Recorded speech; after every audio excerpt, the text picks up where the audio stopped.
Un petit bout de campagne à Saint-Jean-de-Garguier et des familles venues de toute la France. Leur point commun, ses papas et ses mamans ont tous perdu un enfant.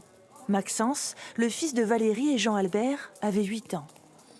On se comprend sans même vraiment parler de ce qui nous est arrivé. Et puis au fur et à mesure, les gens se livrent lorsqu'ils se connaissent un peu plus. De toute façon, la perte d'un enfant ne la surmontera jamais, mais on la vit différemment.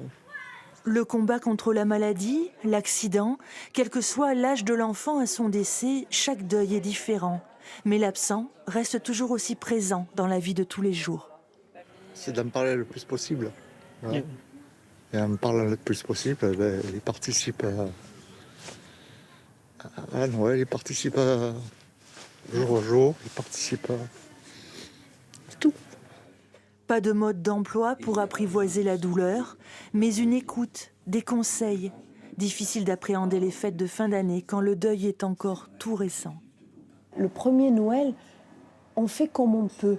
Si on fait un repas de famille parce qu'on a vraiment cette valeur de vouloir perpétuer quelque chose, même si notre enfant n'est pas là, pour ses autres enfants, pour ses proches, en disant moi au fond j'ai pas envie, mais pour toi qui n'es pas là, ou pour ceux que j'aime, je veux rester cette maman que je suis et que tu aimais.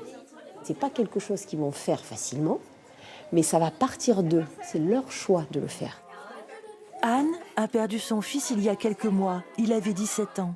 Un drame qui bouleverse ses relations familiales et amicales. J'ai envie de me sentir libre de pouvoir parler de mon fils ou pas. Je ne parle pas que de lui. La vie continue, je le sais.